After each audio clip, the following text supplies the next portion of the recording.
The reign of Troy in the Pac-12 once again since the 2008 season. USC 9 years later recaptures the Pac-12 in a hard-fought and entertaining Pac-12 championship game over Stanford, 31-28. We bring in Don King from A Last Word on College Football. Hope to be joined by Nick Dempsey from Conquest Chronicles to give the USC slant. Don, what a game, as we talked about before we started to record.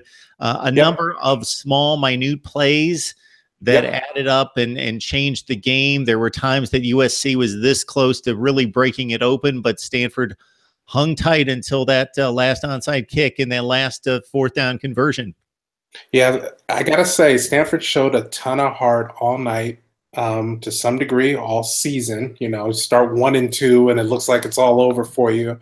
You know, and then you go on the road and drop one at Pullman, and it looks like it's all over for you again, and somehow hang in and beat 2 top 10 teams in 3 weeks and seal the North and knock off Notre Dame, and you know, kind of limped into Levi's Stadium, and you know, we're probably a little bit short of gas, a little bit short of the freshness needed to pull it out, but gave a valiant effort. You know, the Twitter coaches are already, you know, barking at Coach Shaw, but candidly, I have no beef with the call to go for it on fourth down. I think if he takes the field goal, certain people are going to be screaming at him for being his usual overly conservative self.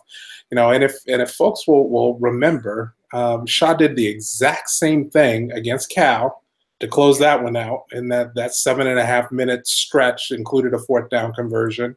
And also against Notre Dame. You know, he was a little, particularly in those short yardage situations, that's been the hallmark of Stanford football since the Harbaugh era, prior to Shaw. And, you know, typically Stanford finds a way to get a yard, particularly if you got 2 cracks to get it. And this time they just didn't. Kudos to SC for making the play. Don, as you started your wrap up there, you used the term limped into Levi's Stadium, and one guy that was limping all over the field, but it didn't it certainly mattered in regards to production, but he was still better than 90% of the backs in the country that could have been taking 22 carries for 125 yards. So can you in any way describe the effort there of Bryce Love? Wow. The man is a warrior. My God, the kid's got a heart the size of Montana. Good for him. And it's been tough, but, you know, now he's finally going to get a few weeks to hopefully heal that thing properly before whichever bowl game. You know, I got to say, if Stanford had found a way to pull that one out, I would have been on here crowing, just give him the Heisman. You know, I'm sorry. What this kid has been through and fought through and overcome, went over 100 yards in this game for the 11th time this season. Now, here's what people are forgetting. He only played in 12 games. So there was only one game in which he played that he was held under 100 yards, including tonight. And for the last 6 weeks, he's now done it basically on 1.5 legs. It's really laudable. It's been incredibly impressive. It's been fun to watch him work. I fear, you know, this is going to be the end of the road for him in number 20 in Cardinal and White. If I'm him, I'm probably getting paid to do this next fall. But man, it's been a pleasure to watch this kid work all season long. And, you know, what a gutty performance once again. Hey, Don, we're going to see 4 more conference championship games on Saturday, in particular in the Power 5, but other championship games as well. 2 teams coming into that setting with like circumstances and a like schedule coming into it. But in this one, Stanford not only has the disadvantage of USC in the bye week that the Trojans enjoy, but coming off the 6 days because the Friday championship game, and it showed to a certain extent on defense. Yeah, particularly on the back end. I thought the DBs look a step slower, slightly less sure tackling, and not quite as good in coverage as they've been all year long. You know, Justin Reed led the Pac-12 in interceptions, and on that one long pass after they had been pinned down on the 3, he jumped too soon. He hasn't made that mistake one time all season. You know, he had perfect position. He had closed out. You know, got his head back around to the ball and just left his feet, you know, a little too early, and therefore couldn't get a hand on it, you know, to knock it away or possibly pick it off. So I do think that you know, the fatigue mattered, but again, just chalk it up to the game, right? It's, everybody has their crosses to bear. Stanford was in it to the end. I thought SC earned that win, and good for them. Don King joining us from Last Word on College Football. Join him right there and the rest of the crew, Mike Laval, Tony Siracusa, and the rest of the staff as they cover college football and certainly contribute to Mark Rogers TV on a regular basis. We're talking up Stanford and USC with the Trojans winning the Pac-12 for the first time in 9 years, 31-28. KJ Costello completed just 10 passes, but they counted. They did.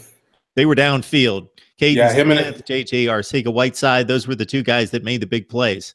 Yeah, and he and his roommate connected twice for touchdowns. That long 42-yard bomb to Arcega-Whiteside and it was like 3rd and 20 or something crazy. I mean, that's what it's easy to forget.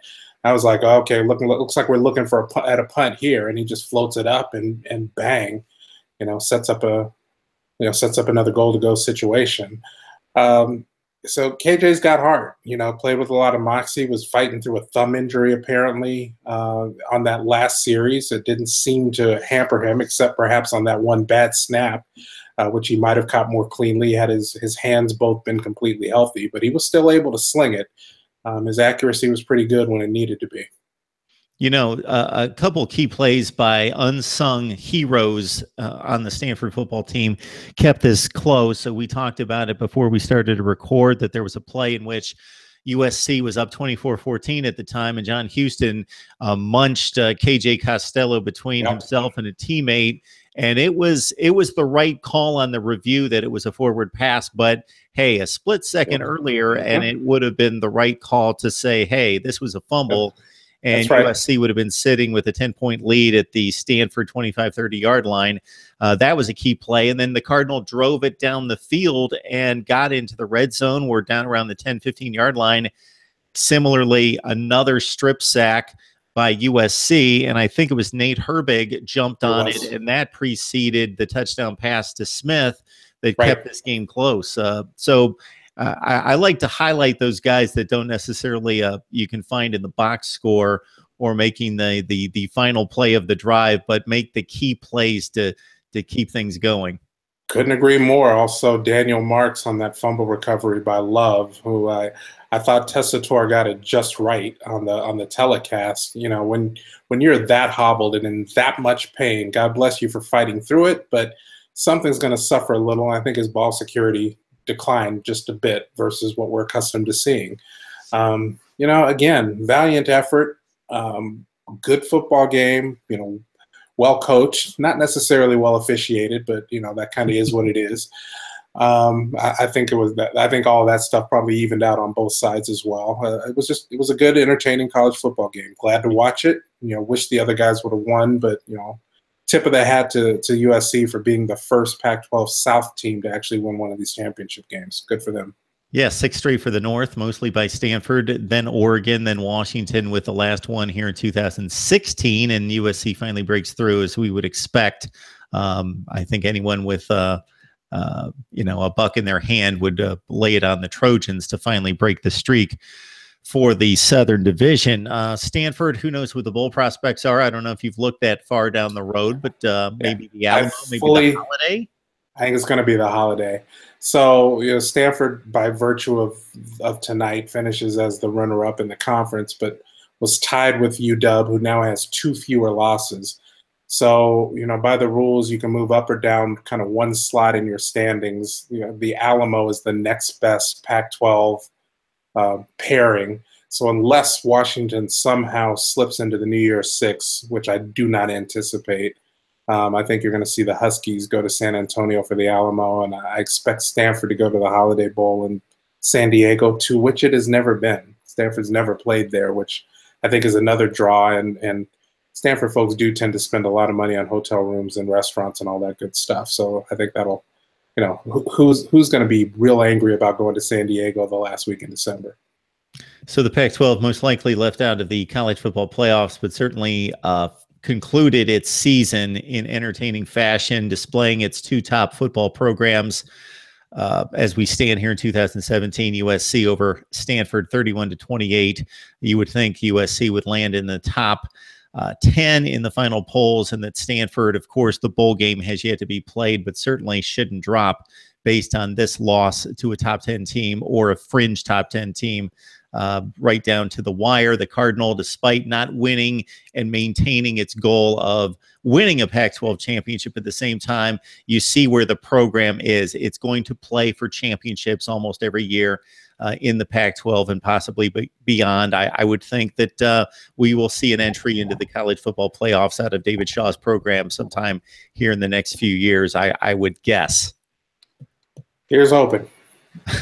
Don King from Last Word on College Football. Nick Dempsey from Conquest Chronicles jumping on with us. Don, you can stick around if you'd like. If not, sure. I'll hang out. How you doing, Nick? Pretty good. How about yourself, Don? Great, man. All right, Nick, we're doing some live analysis here, so jump on in. You've got the winner's roll here. USC wins at 31-28. We certainly felt this team was the best team in the Pac-12 last year, but not given the opportunity, or did not earn the opportunity to showcase it in the championship game. But here they are winning their first Pac-12 in 9 years. Yeah, this was a very odd game. USC was supposed to be the team that had problems with the deep passes, and yet Stanford is the one that gave up, let's see, 3 different passes for over 40 yards, another 19-yard and a 15-yard pass. So they got beat pretty deep. The USC defense once again held Bryce Love to a really bad day plus a good run. Yeah. He still went for $125 on one. Yeah, leg. But 52 of them are on, so that's what 21 rushes for 73 yards, isn't that's been all season though. That's kind of who he's been. Costello just sort of dropped off. He had a great night against Notre Dame, and then 10 for 22, and Love had an ankle injury, and Costello had a thumb situation, but I was really impressed. I think the biggest takeaway is not only the explosiveness of the USC offense, which they can do if they establish the run. The USC getting the running game going is the single biggest thing, single most important factor for Trojan success. If they can get the running game going, everything else just sort of opens up for them, and they can overcome a lot of the boneheaded penalties and the turnovers and the God knows whatever else they're doing. So they got the run going pretty well. It wasn't the most necessarily efficient, certainly wasn't as explosive as the 300 some odd yards they had last time around, but it was enough. And I think we are grossly underrating the USC defense inside their own 40. I do agree with that. Everybody, at least in Trojan land, was freaking out 2 weeks ago about how just bad this team looked against UCLA. Jordan Lastly had like 200 some yards on like maybe 10 catches or something like that, 3 touchdowns. Who won that game, Nick? Yeah, exactly. USC won. But there was this huge concern that like the USC secondary had a problem with explosive plays on the deep pass. And statistically, that's true. They were one of the worst in terms of plays given up plus 20. But man, inside their own 40, I think stepping up. That's right. Coming into this game, I think they were the 5th best red zone defense. I don't doubt it. They look great. And they make it hard. Yeah, and they also played probably their cleanest game. Only 1 turnover. I say that pretty shocked. And none of them were from Sam Darnold. That's true. I mean, I think he's given the ball away more times than any other person that's playing college football this season. Yeah, he's been bad in that aspect this year. And he didn't. They had 1 turnover. Stanford couldn't capitalize. Nope. Then the terrible USC punt. Yeah, you start at the 33 and you can't score. I know. But again, USC took it away. Yeah, and I got to tell you, we were talking about this before you jumped on. I do not begrudge the call to go for it. No, not at all. I think it was absolutely the brilliant call. Had the jumbo package been stopped all season? No, and we talked about this. Certainly not against Cal or Notre Dame. Same thing. made the same calls that made them work, and then you're a hero. And guys, that sequence that we're talking about right now pulls together Nick's 2 points. Darnold following the red zone defense. Yep. The red zone defense, Nawasu, is just I expect to see him playing on Sundays and making impact plays on Sundays. He's an exceptional talent. They stop the Cardinal at the 1, and then Darnold makes the exceptional throw out of the end zone when he has all sorts of chaos going on around him and can't set his feet and still gets it out to Pittman. Yep. Great play. And honestly, I think that was the ball game. Even more so than the fourth down stop. That play by Darnold, that was really the difference. Because worst case scenario, you get stopped the 1, they give another terrible punt, you just take the ball right back over at the USC, let's say 40. A lot of people are going to be very upset with the call to go for it on 4th down, but I want to go back to this. The jumbo package had literally not been stopped all season. That is exactly right. Jet Toner has, I believe, missed a field goal at some point. Just a few, though. So it's still the high percentage play to go for it, if I'm not mistaken. I honestly have scenario. They're at the 1-inch line. You get it right back. Try it again. You got to stop them, right? And SC executed, and Stanford didn't get the stop. We kill Shaw for being too conservative. He wasn't there. I thought it was exactly the right call. It doesn't always work out. And you can say, maybe Scarlett was stopped, wasn't stopped. But that was the call. Darnold also had all season has had problems with his accuracy on throwing the ball basically more than 7 yards. He's been staring down receivers. He's been throwing into traffic. These were all sort of the basic mechanical things that have caused a lot of his problems, certainly on the interception front. And then today he was just like, I was just kidding, guys. And he just started dropping bombs left and right. And he did. He played very well. It's a little bit maddening because you're just like, well, where was this guy at any point in the season except against Stanford and Arizona State?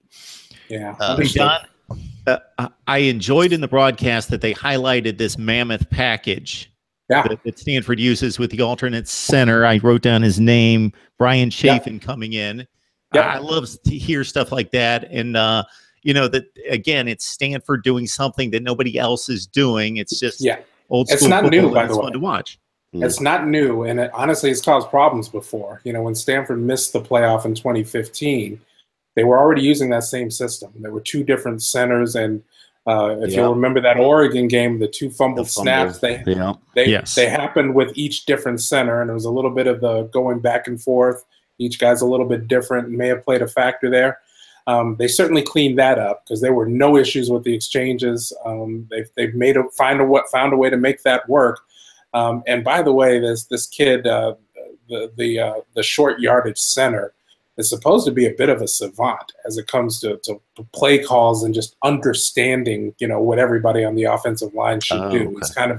He's kind of notorious for that. I think there was a package on that in one of the ESPN games. And good for him. Glad to see him get his shine and get his name called out on national television. That was great. Nick, how good is this USC team? Which one? Well, we could say that about just about anybody across the country, even the best. But it's not the dichotomy is not nearly this extreme. Where one day one quarter they look like they could be beat by anyone, and then the next quarter they put up 20 points. This game statistically was very close. I mean, they had similar first downs, similar third down efficiencies. Yep. USC was just more explosive on their plays, and inside the 40 defense is just nuts. And I hate to say it, but I think that's probably the most underrated part of this team. I remember going back to the last offseason before 2016, the USC defensive line was woefully thin. They had a couple of incoming freshmen that were exciting, but they were also 18, and so they were going to need some time. And that was it scared everyone that's the weak spot. Stevie T transferred in, kind of shored him up a little bit, but he left, and then we didn't, USC didn't know what they're going to do, and now all of a sudden they're leading the conference, I think the country in sacks. Their havoc rate is nuts. Their run stuff rate is nuts. They batten down passes. They got defensive ends getting interceptions. It's crazy, and it's just they went from this is where it's all going to fall apart to, well, this is why we're going to win now. Hey, Nick, think about this. How many times did we talk in the preseason and then about a game or two into the season about Sam Darnold being locked in on Deontay Burnett? They win a Pac-12 championship game against Stanford. Darnold throws for 315, and Deontay Burnett has one catch for 9 yards. Yeah. A very similar thing happened with Juju Smith-Schuster last year. It was, especially earlier in the year before Darnold kind of took over, it was, actually the last couple of years, it was first read Juju, second read Bale. And then, panic. And then all of a sudden, all these other young guys start showing up, or some of the older guys. And now all of a sudden he's like fourth or fifth in number of catches on each game towards the end. And to the benefit of the offense. Yes. To the point where it was actually one of the major reasons for that was Deontay Burnett showed up later in the season and just started catching everything. And so that he got to spread the ball out. And now Deontay Burnett's kind of like he had his shot at the top. And now we're going to Michael Pittman and the Immature Bebe brothers are getting in there. And although this was weird, this was a good day for Michael Pittman. He had the bulk of the receptions. So they're a little overloaded. He had 7 of the 17 receptions. But a nice bounce from everyone else on the 325 yards passing. But I look at these explosive plays that Stanford couldn't really compete with, and they got it.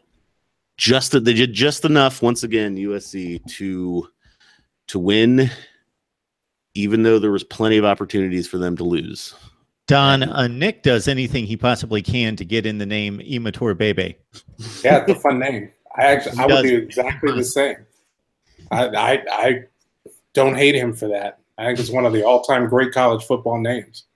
I spent a lot of time practicing it so that I didn't butcher it, and now that I've got it, I'm like, I'm going to use this. You need to get in there. There are more coming, right? Aren't there going to be a couple more coming? No, I don't. Well, they're going to be around for a while. The older brother, the tight end, is a sophomore. The younger brother, wide receiver, I believe, is a freshman. So when it says Bebe at the end of the name, you expect more to be coming.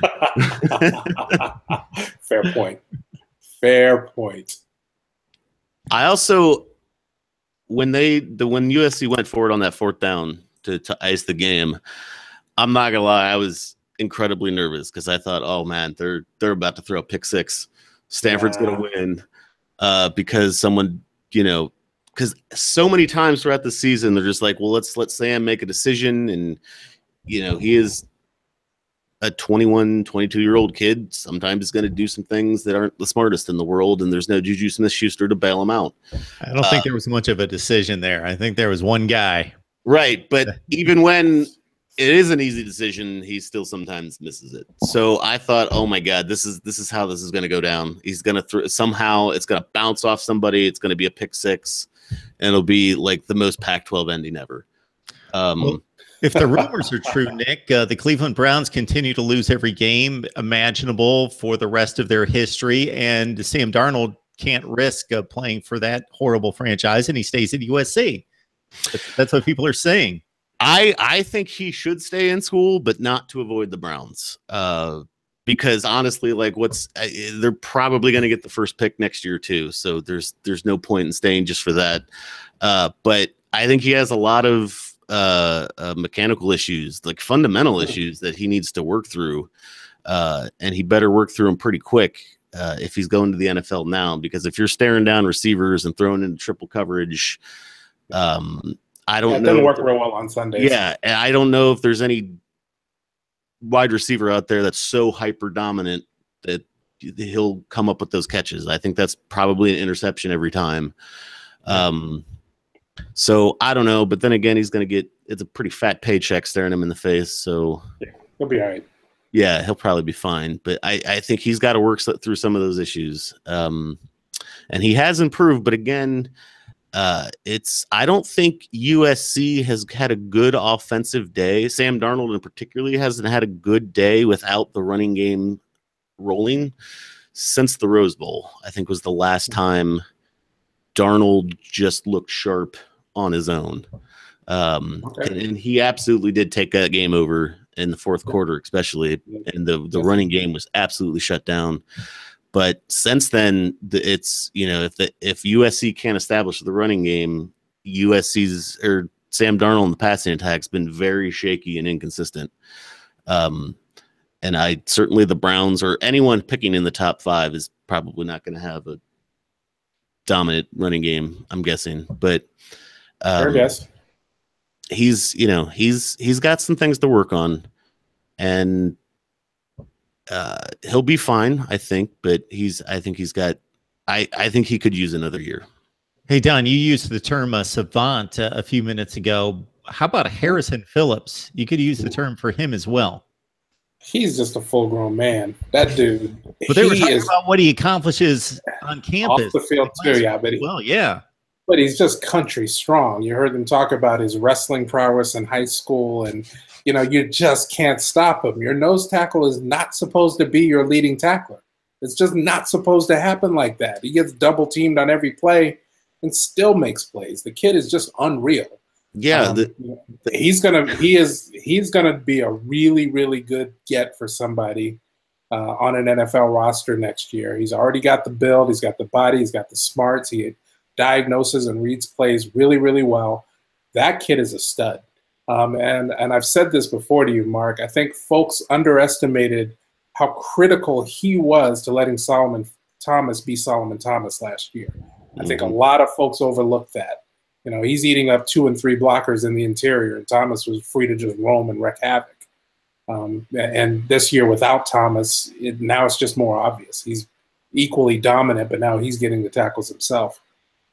Let's let folks know that we've got Don King from Last Word on College Football. We've got several people watching us. So Don King, Last Word on College Football, you got to join him there and the rest of the staff for college football coverage as we approach championship weekend, and we're in the midst of it already. Nick Dempsey from Conquest Chronicles breaking down USC football for us. And I'm merely Mark Rogers, Mark Rogers TV. But if you love college football, you got to join me here because I have these guys and a whole bunch more on a regular basis to talk up college football.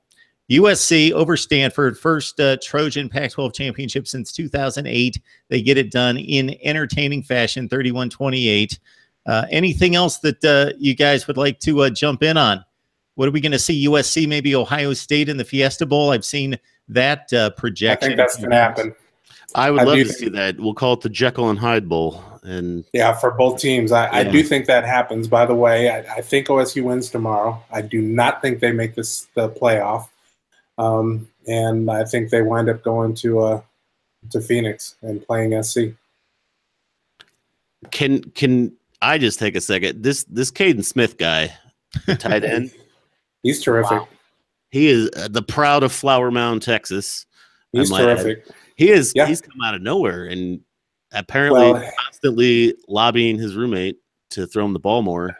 I got to tell you, you see that 82, and you flash back to Zach Ertz, wearing that same number, playing that same kind of role. He's got that good speed across the middle. He's got the big body, the huge catch radius, and some fantastic hands. Kid's a baller, man. The tight end room is loaded this year at Stanford. He has had, in the last 3 games, a total of 10 receptions, and I think, 5 of them are touchdowns? That sounds about right. I can think of 3 off the top of my head just from tonight and last week. So he had 2 tonight, right? 2 tonight, 1 against, 4 of the 10 in the last 3 games. And one of the other ones was that 26-yard first down tonight to set up that final touchdown. Yeah, kid's a stud. Yeah, 40% of his touches are for 6 points. Just saying, not bad. Maybe throw to him more. Just a thought. Perhaps. But yeah, it's it was a wild game. It seemed like there was opportunities for both teams that could have taken it over, and it's just like someone made a critical play at the right point, or somebody collapsed at the right point. But I think when we look back, we're gonna stop hating on Clancy Pendergrass and his scheme so much, and look back at it is time to stop killing him. I mean, he's been in the game a long time. He's had some high-profile failures, so to speak. But on the other hand, he's done some really phenomenal coaching jobs in more than one place, I think this season included.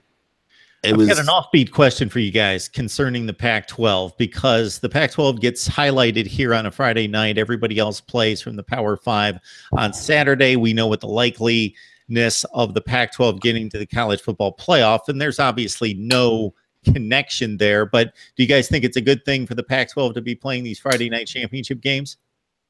I think it's a good thing as long as the two teams playing it are on an equal footing from a schedule standpoint. Yeah, I think they need to do a little bit better job on the scheduling in general. They set up USC on that trip to Pullman, right, on a short week and on the road. Back-to-back road games. The same thing to Washington at Stanford on the road on a 6-day turnaround, and now you got Stanford playing on a 6-day turnaround against a team that's been off for 13 days. They've got to normalize that thing.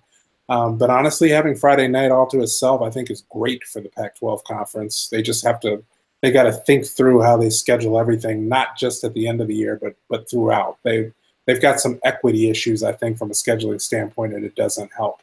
Yeah, so basically they're making it difficult for their most likely contenders for the playoff to get there, number one, to your point. Number two, to your positive point, in addition to the championship format that we've seen for the 6 years, always playing on a Friday night, there are more Thursday and Friday night Pac-12 games than the other four conferences put together. I think that's right.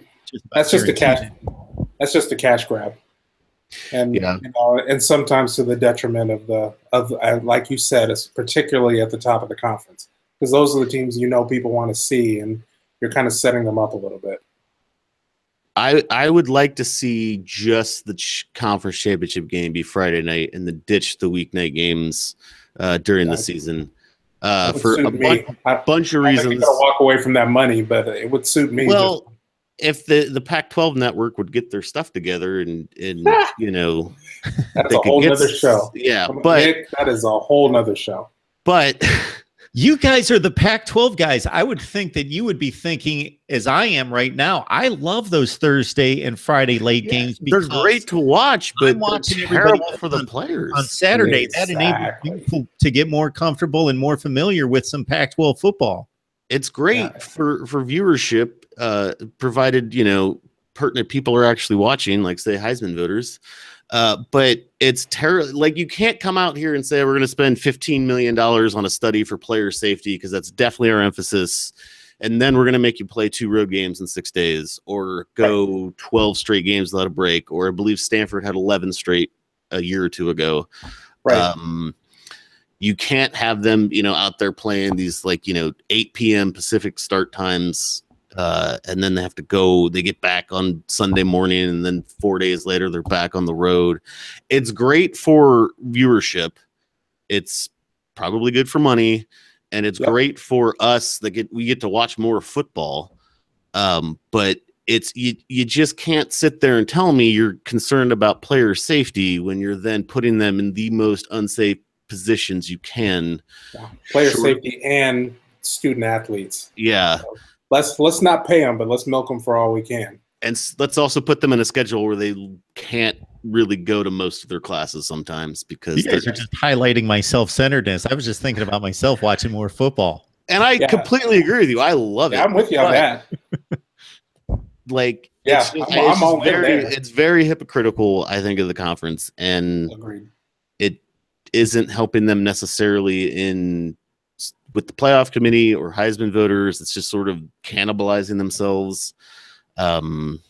USC picked up their first loss because of the Friday night games. Washington, like Don said, I believe David Shaw at a press conference said, I think the the road team on Friday night games has like a horrible record. Like it's very close to 0. It's not good. So at that point, it's just like, well, why bother playing if you already know this team's going to come in, with the gas tank half empty before you even kick off? You just give those road assignments to Colorado and Oregon State and Cal. Yeah, that's what that works if you know who's going to be bad, but the converse is the money's not as good if nobody's watching. So, well, they should pick them every week, like the bottom team. Like, okay, you're 0-3. All right, you get the Friday night game. Congratulations. But then there's also sort of another practical problem. Oregon State's playing nothing but Friday night games, is what you're telling me. Well, they're about as good as a high school football team, so it makes sense. That's funny. But there's also a practical problem. You got 2 teams in LA. You got 1 team in San Jose, San Francisco. You got a team in Seattle. There's Salt Lake City, and you're trying to put these games on a work night, Thursday or Friday night at 5 p.m. And you've got to get through rush hour traffic. I remember USC, one of their first Thursday night games, people were livid. One, because they couldn't tailgate all day, which I get. That's okay. But the stadium was empty till about halftime because LA traffic, like you get off at 5:30, you're not getting there till 8. And at that point, the game is probably already over. So why bother? Let's just go to the bar. Yep. And so, it's probably worse in LA, but you got San Francisco, Bay Area, you got Seattle, you got Salt Lake City. Yeah, San Francisco's the Bay Area is not a walk in the park either. Yeah. That was not a very well attended game this evening, for instance. No, it was not. But it's it's also not a good look. Yeah, you might be on national TV and everyone's watching, but there's 10,000 people in the stadium that should be holding 80 plus. In fairness to the Pac-12 watch, there might be an exception with the ACC tomorrow night, but typically the ACC is pretty much in the same boat. They have some sparse crowds it's pretty much the SEC and now the Big Ten. We'll be interested to see the Big 12, how many turnout for the Big 12, although TCU is going to be very close, but there's not a whole lot of turnout from that school. Yeah, the ACC does struggle. You're right. Those games in Charlotte tend to be sparsely attended. This one's been sold out for 3 weeks, though. I thought I heard. It's the NCAA first round basketball effect. They're but the benefit this year is, you got number 1 and number 7 in Miami, and particularly Miami hasn't been there in a long time, so they're probably a little bit fired up to go check it out. So this may be an exception. Been there. Yeah, so they haven't won since the last conference title was the Big East. I think I saw earlier today. That's funny, right? Wow. It's a basketball conference now. The all basketball conference. Nice. But speaking of, you brought up the Big 12 championship game. I really hope TCU wins tomorrow and just screws it up for the Big 12 again. They won't. We're talking about don't ruin my dream, Don. Don't ruin my dream. Nick, I'm just trying to serve you a little bit of reality. I've been pulling for Auburn for 3 weeks now for chaos, and they actually are pretty close to pulling it off. TCU's following right behind them. Don't rain on my parade.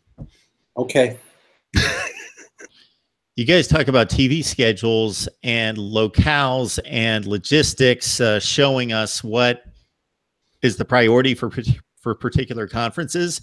The scheduling of the Big 12 championship game tomorrow tells us what TV thinks of the Big 12 versus the other conferences. They're playing at 11:30 a.m. local time. I know. Because the Big 10 is going to be in prime time, and they don't want to mess around opposite the SEC at 4 o'clock. That's right. So the Big 12 is playing at 11:30 local time. That's right. Get those boys out of bed early. Get them the only reason they added that was to try to improve their chances to make the CFP. They were just trying to. That's exactly why I want TCU to blow it for them. Yeah, I hear you. They'd be a lot, and it may happen. Yeah, they would have Notre Dame their way right in there with Oklahoma, and now I want TCU to just botch it for them. Okay, you may get your wish, my friend. Pac-12 champions, USC Trojans, Sam Darnold probably off to the pros after his postseason game. But we shall see, and we always will keep you up to date with the likes of Nick Dempsey from Conquest Chronicles, and of course Don King from Last Word on College Football, joining us after the USC win over Stanford. Very entertaining game, very intriguing. 31-28. The South finally wins one in the Pac-12 championship game after 6 consecutive losses to Oregon, Stanford, and Washington. All right, gentlemen, I think we've done enough damage. I appreciate you jumping on board. Yeah, thanks a lot, Mark. Of course, Mark, anytime.